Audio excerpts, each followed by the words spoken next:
Shalom à tous nos auditeurs. Dans ces instants tragiques que traverse la France, eh bien, nous ne pouvons manquer de penser à ces versets de la paracha de la semaine. Yaakov, notre ancêtre, habite chez Laban pendant de longues années. Le sert avec beaucoup de fidélité. Et puis un beau jour, le texte remarque que Jacob prend conscience que le visage de Laban n'était plus à son égard comme à l'accoutumée. Peut-être qu'il entendait dans la rue des gens dire « sale juif ». Alors Hachem dit à Yaakov « Tu dois retourner dans le pays de tes pères, auprès de ta famille, et je serai avec toi ». Alors pendant de longues années, Jacob a travaillé fidèlement pour Laban, comme un forçat.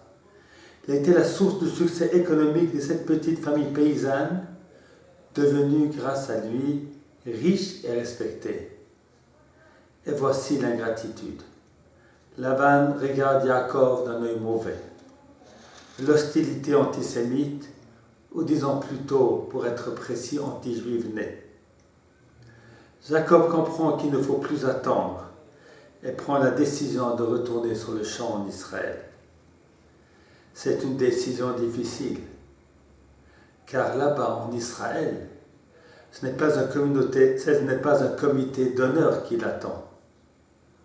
C'est Ishmaël qui l'attend. Ce sont les Cananéens qui l'attendent. Et ce sera une lutte journalière pour faire sa place dans son pays. Mais s'il faut de toute façon lutter, Jacob préfère se battre pour son pays que lutter pour se préserver dans un pays étranger. Entendons tous la voix d'Hachem qui nous parle comme il a parlé à Jacob. Il nous dit clairement, au travers de tous les événements tragiques, rentre chez toi, rentre dans le pays de tes ancêtres, sachant ne pas être sourd ni aveugle.